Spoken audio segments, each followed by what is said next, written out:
This is Nathaniel Howard reporting for the Royal Scribe. I'm at Family Promise of Knoxville. I'm here with the executive director, Mary Laments. Mary, can you tell me a little bit about what this organization does? Well, we are a shelter program for homeless families with children. So our first endeavor is to bring people into a safe and secure place to house and feed, and then to find housing for our folks for a permanent basis.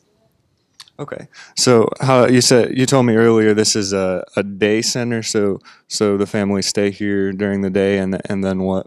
Right. Our families are housed overnight in partnership with area congregations. In Knoxville right now, we have 19 congregations who will host our families for a week at a time on a rotating basis, and then another 28 congregations who, while they can't keep the families in their own facility, will come in and help a host and bring volunteers. It's a really good combination of professional case management done at the day center, while at night people are taken into the loving arms of wonderful people of faith. All right. Well, Mary, you said you've been working with this organization for about 2 years now. So, what are some of the positive results you have seen from this ministry? There are many, but one needs to learn to redefine what a success is. Many of us look at success as being a classic middle class life. That isn't going to be for every family. So for us, a success is giving a family an opportunity, number one, to stay together as a family. We are the only shelter program in Knoxville and in many places surrounding that can keep a two-parent family together, that can keep a single mom with a teenage boy, or a single dad with any minor children, because in dormitory-style housing, you can't do that.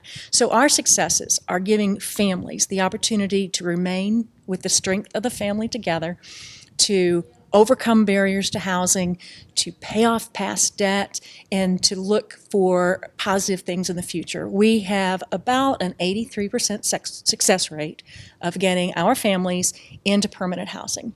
And what we mean by permanency is usually a year's lease, and it would be sustainable, meaning they have a job or income to pay for it, and that they have a transportation plan in place in order to get to the job or to school or to whatever their endeavors are. And then we follow our families for 2 years thereafter in a program we call Going Home and Staying Home. So I know now that when I drive in the more difficult areas of Knoxville and downtown and on Broadway, that the people who are homeless there are individuals, and they have names and they have histories.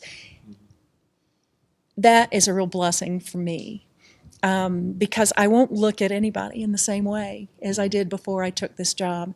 And I have so many friends now who have come through this program in the past 2 years that I still hear from regularly on the telephone, who still come and volunteer for us at the day center when they get out, and will forever be a part of my life.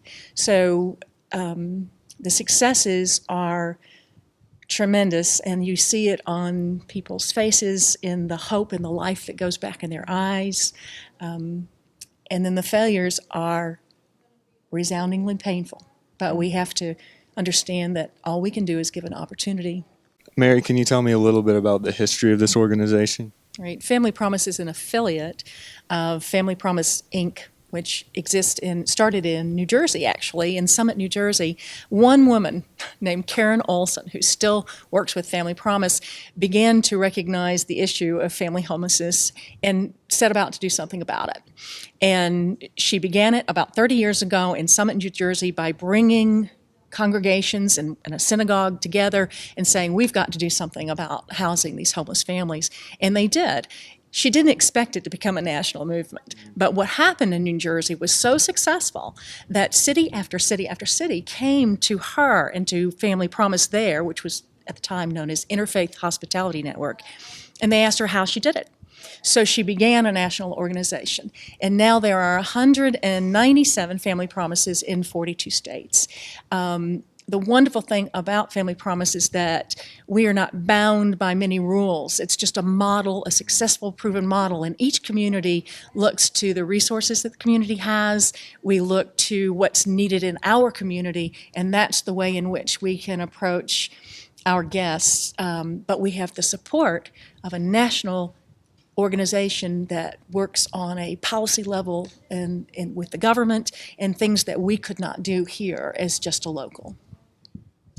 Okay, well, that's definitely a valuable ministry for families here in Knoxville, and we've got students from Johnson here today serving. We're going to hear from them a little bit later.